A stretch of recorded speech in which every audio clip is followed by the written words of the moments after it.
আসসালামু আলাইকুম, welcome to আর দুজবান। আজ আপনাদের দেখাবো কানাডিয়ান স্মোকিং। দেখেন বেবির বুকের যে অংশটা কাজ করেছি বক্স খুবই সুন্দর, খুবই প্রিটি লাগতেছে।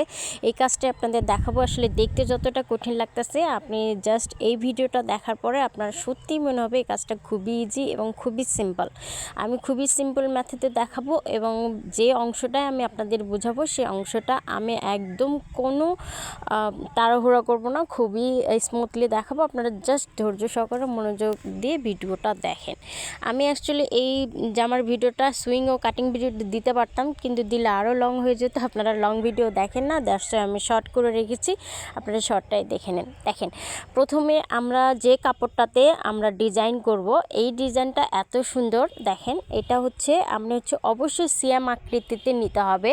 দেখেন লম্ব ও সারি বরাবর আমি প্রত্যেকটা বক্স আছে অ্যাক্সিয়াম, মানে চতুর্পালে কিউবগুলো অ্যাক্সিয়াম করে আছে, তো আপনি ওইভাবে নেবেন। তো এই সেটের অংশটাকে বাদ দিয়ে দেখেন দুইটা ঘর আমি যেভাবে দাগ দিয়েছি, পরের মাঝখানের একটা ঘর আপনি বাদ রাখবেন, রেখে আপনি পরের দুইটা ঘর আবার অন্যভাবে দাগ দিবেন। মানে যে দুটো করে ঘর আপনি যেভাবে দাগ দিবেন, পরের একটা ঘর ফাঁকা রেখে আপনি অন্য দুটো দাগ আবার অন্যভাবে দিবেন। মানে একটা যদি হয় মানে ডান দিকে, আরেকটা হবে বাম দিকে, মানে সম্পূর্ণ ঘরগুলো এইভাবেই আঁকবেন। আমি আবার দেখাচ্ছি, খুবই মনোযোগ সহকারে দেখেন। এই দাগটা আছে ডান দিক থেকে, তো আমি পরবর্তী এই মাঝখানের অংশটা ফাঁকা থাকবে, মানে মাঝখানে ঘরটা ফাঁকা থাকবে, পরের দাগটা দিব আমি বাম দিক থেকে, তারপর আবার ডান দিক থেকে, আবার বাম দিক থেকে। মানে মোট কথা আপনি প্রত্যেকটা দাগ আপনি এভাবে দিবেন, কারণ এভাবে দিলে দেখেন চতুর্মুখে একটা বক্স তৈরি হবে।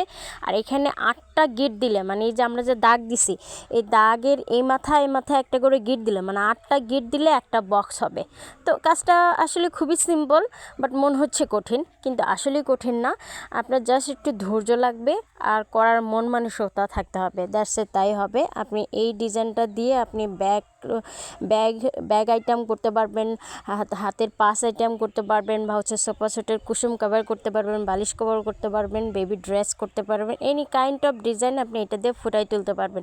দেখেন আমি কাজটা দেখা দিচ্ছি, কারণ এটা হচ্ছে জাস্ট আমরা যে দাগগুলো দিয়েছি, দাগের এই মাথা আর ও মাথা জাস্ট গিট দিব, এইটাই হচ্ছে মশলা, আর কোনো মশলা নেই। এইটাই হচ্ছে সিম্পল মশলা। আপনি জাস্ট গিট দিলেই আপনার বক্স এমনিতেই রেডি হয়ে যাবে। তবে অবশ্যই খেয়াল রাখতে হবে গিটের মাঝখানের জন্য অতিরিক্ত এক্সট্রা অন্য কাপড় না ঢুকে।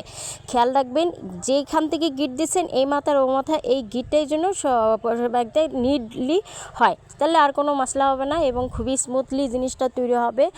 আর এটা যদি কাটিং আর সুইং ভিডিও দেখতে চান, মানে বেবি ড্রেসের, অবশ্যই কমেন্ট করেন সুন্দর করে, আর একটা লাইক করেন। লাইক করলে অনেক বেশি কৃতজ্ঞ থাকবো, অনেক বেশি খুশি থাকবো। আর আল্লাহ হাফেজ, অনেক অনেক ভালো থাকেন।